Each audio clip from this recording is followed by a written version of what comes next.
Misi Pak. Pak, kopi Pak. Ya boleh. Lagi apa Pak?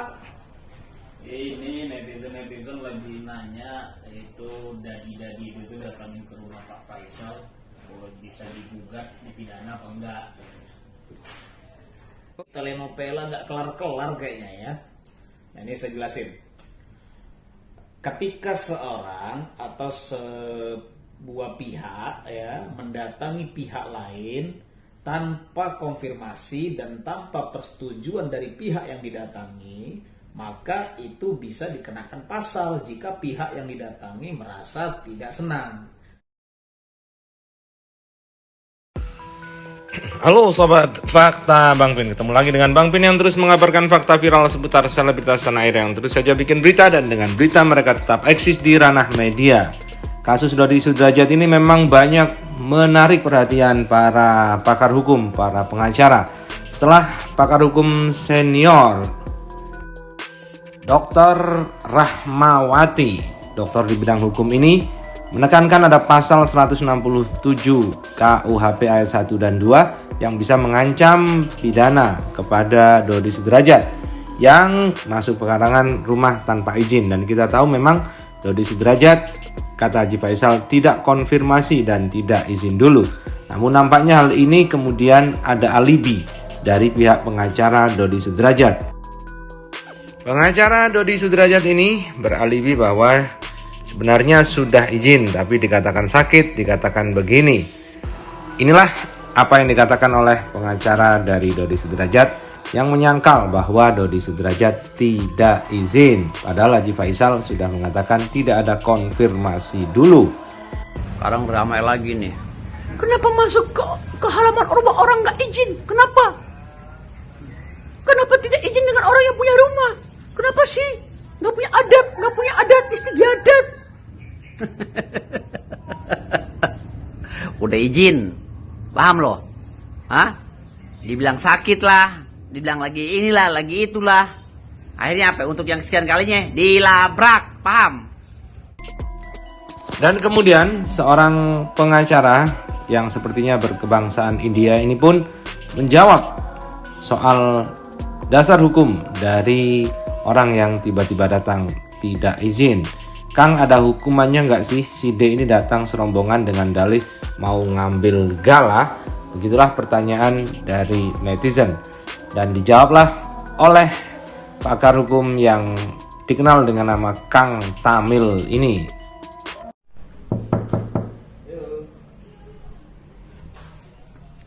Misi Pak. Pak, kopi Pak. Ya boleh. Lagi apa Pak? Ini netizen lagi nanya itu dadi itu datangin ke rumah Pak Faisal, kalau bisa digugat dipidana apa enggak. Kalau kemudian datang itu tidak dengan itikat baik, maka pihak yang didatangi atau pihak pemilik rumah yang merasa terganggu bisa melakukan tuntutan dengan pasal-pasal yang saya sebutkan tadi. Nah, lalu poin berikutnya, di dalam masa COVID-19 hari ini, ketika kita mendatangi seseorang tanpa konfirmasi, itu fatal. Kenapa? Mereka yang didatangi itu bisa saja melakukan laporan hal-hal yang tidak menyenangkan. Seperti saya katakan tadi, dasarnya apa? Dasarnya karena memang dalam situasi COVID ini kita itu diminta untuk menjaga jarak, dan itu aturan pemerintah. Ya, jadi bukan hanya poinnya itu dengan protokol kesehatan, pakai masker, nggak di situ. Nah, kalaupun kita mendatangi seseorang untuk kekuatan legalitas kita, maka harus didasari dengan apa? Dengan surat antigen yang menyatakan bebas, saat itu Anda bebas dari virus COVID. Atau kemudian surat PCR yang menandakan atau menyatakan Anda saat itu bebas dari virus COVID. Sehingga ketika setelah melakukan silaturahmi, orang yang didatangi itu alam-alam kemudian terjangkit virus COVID, Anda terbebas dari tuntutan. Nah, jadi inilah juga dasarnya kenapa penerbangan itu mewajibkan penumpangnya memiliki surat antigen atau PCR yang menyatakan mereka bebas COVID. Oke? Thank you. Nah,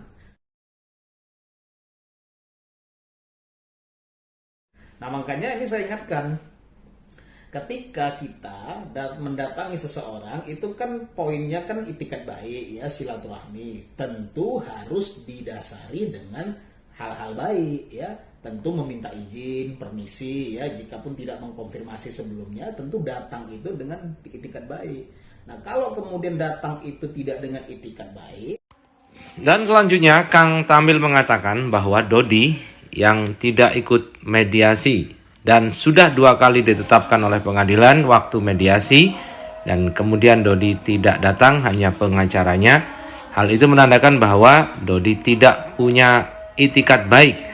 Padahal memang perkara perdata harus diawali dengan mediasi. Karena mediasi sudah 2 kali, maka dari itu saat ini sudah harus gugatan. Hukum pengadilan harus dalam fase gugatan, tidak ada mediasi lagi. Berikut ini penjelasan dari Kang Tamil. Wih, rame betul video kita itu ya. Ada beberapa pertanyaan sekaligus saya jawab melalui video ini ya. Jadi kalau yang namanya gugatan perdata itu memang tahapan awalnya harus diawali dengan mediasi. Dan itu memang tahapannya seperti itu. Nah, dalam mediasi ini ada beberapa poin yang harus diperhatikan. Nah ini ya, perhatiin ya. Jika pihak penggugat tidak menghadiri mediasi lebih dari 2 kali, maka itu dianggap tidak beritikat baik. Demikian juga pihak tergugat. Nah, namun ada poin penting. Jika pihak penggugat tidak menghadiri mediasi, lalu dianggap tidak beritikat baik, maka gugatannya dianggap gugur. Atau tidak bisa gugatannya itu diproses lebih lanjut. Pemeriksaan pokok perkaranya tidak bisa dilanjutkan. Saya nggak ngikutin juga kasus telenovela itu ya, karena nggak gitu suka kita ngurus-ngurusi telenovela yang begitu-begitu itu. Tapi bingung juga saya kalau pihak penggugat itu justru tidak hadir dalam mediasi. Artinya dia sendiri tidak yakin dengan apa yang dia lakukan atau apa yang perkara yang dia gugat itu. Nah, lalu tentu kita serahkan dan kita percaya penegak hukum kita, dalam hal ini hakim, pengadilan negeri dan lain sebagainya, pasti memberikan kebijaksanaan dan keputusan yang seadil-adilnya. Kita dukung bersama ya. Gue baru pulang, bini gue ngoceh-ngoceh nih gara-gara ini urusan telenovela dunia nyata. Nah, jadi kalau sekarang ya itu intrik-intrik mau membatalkan segala macam itu ya digugat saja hak perwaliannya gitu. Pengadilan berhak mencabut hak perwalian itu dan berhak untuk melimpahkannya ke pihak lain. Tapi hati-hati ini ya, si Dodi dadu ini ya yang sibuk nggak karu-karuan, karena salah satu syarat-syarat perwalian adalah berkelakuan baik.